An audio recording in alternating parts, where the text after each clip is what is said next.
Bonjour cybernautes et bienvenue sur Cyber Church of Cannabis. Il y a dans ce monde une guerre entre le cannabis et le vin, une guerre entre les peuples du cannabis et les peuples du vin.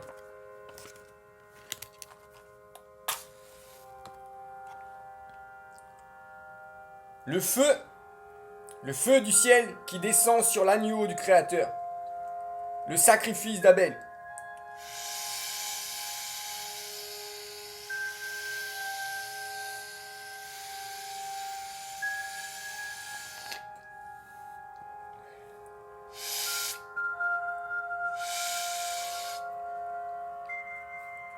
Le bélier d'Abraham.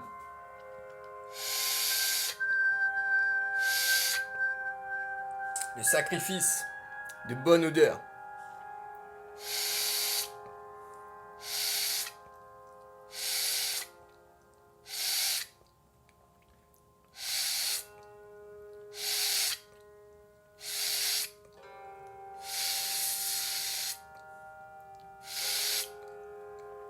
Le buisson ardent. Le buisson ardent. Ouais, le buisson ardent.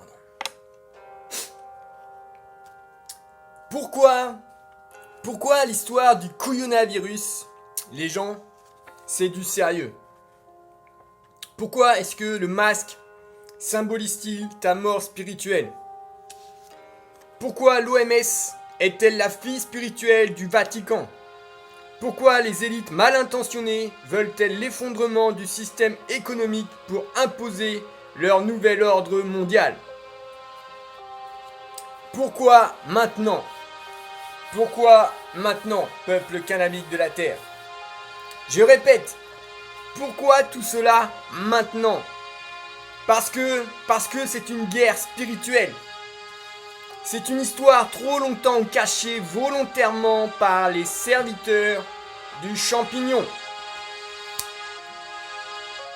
Et aussi humoristique que cela pourrait être, le champignac, c'est du sérieux.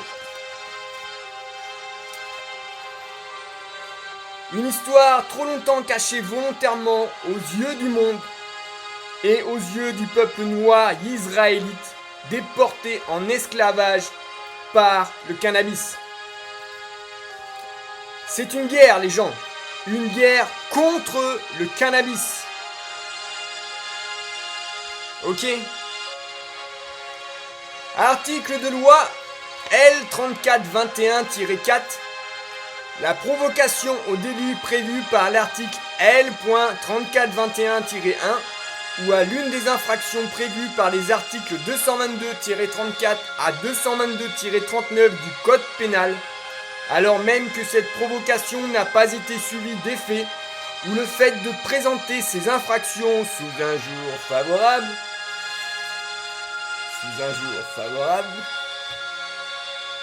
est puni de 5 ans d'emprisonnement et de 75 000 € d'amende. Est puni des mêmes peines la provocation, même non suivie d'effet, à l'usage de substances ou plantes classées comme stupéfiants ou plantes classées comme stupéfiants.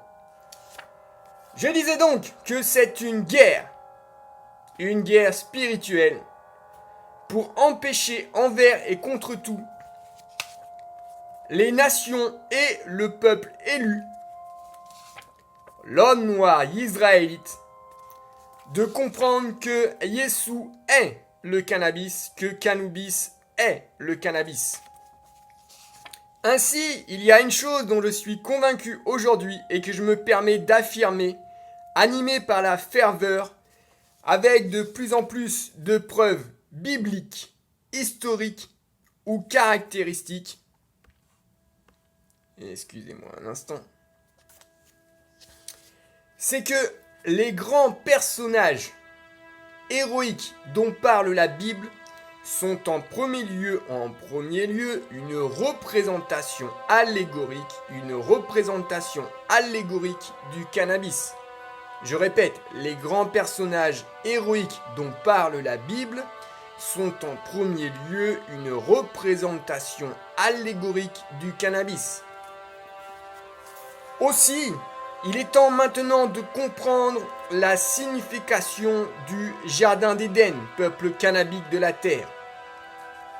Pour comprendre la Bible, cybernaute, il est nécessaire d'y ajouter au moins 2 ingrédients, qui sont l'Afrique et le cannabis. Il est aussi nécessaire de regarder ce livre comme la description d'un cycle. Et à l'intérieur de ce cycle, des dizaines d'autres cycles. Ok ? Le Jardin d'Éden, cybernaute, c'est la période du Golden Age. D'accord ? Que l'on retrouve dans les calendriers hindous et mayas. Ainsi, le temps est cycle, ok ? Le temps est cyclique. Car dans la nature, c'est ce que nous avons vu dans la vidéo 4 couleurs sont devant toi. Dans la nature, tout est cycle. Et le temps du Jardin d'Éden, c'est le temps où le cannabis règne sur tous les hommes de la terre. C'est le temps du Golden Age. Je répète, le temps du Jardin d'Éden, c'est le temps où le cannabis règne sur la terre. C'est le temps où le cannabis règne sur la terre. Ainsi, le temps édénique, c'est le temps où Israël reconnaît Qu'Anubis comme son roi et maître. C'est le temps du Golden Age. Le Jardin d'Éden, cybernaute, le Jardin d'Éden, c'est une industrie établie selon des principes cannabiques. C'est une médecine naturelle, en accord avec les principes cannabiques. C'est une société fondée et structurée sur des principes cannabiques. C'est une culture cannabique mondiale.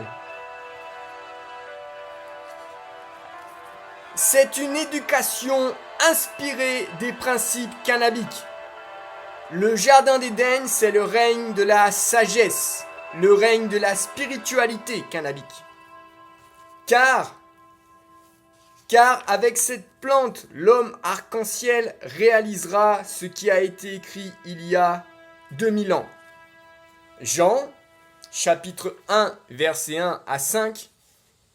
Au commencement était Qu'Anubis, et Qu'Anubis était avec le Créateur, et Qu'Anubis était le Créateur. Qu'Anubis était au commencement avec le Créateur. Toutes choses ont été faites par Qu'Anubis.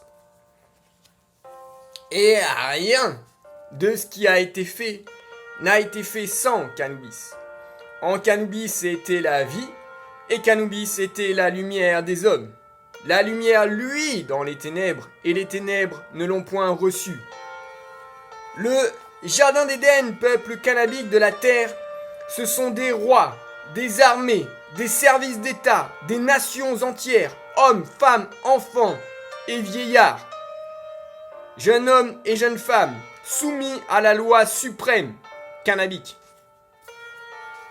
Cette loi suprême cannabique, c'est celle de la Bible, comprise au travers du calque parfait du cannabis.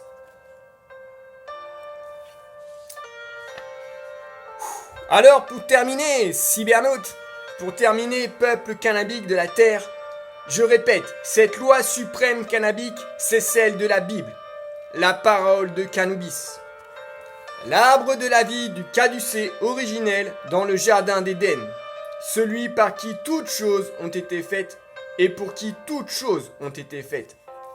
Celui que Israël a abandonné, celui qu'ils ont abandonné, celui que nous avons abandonné.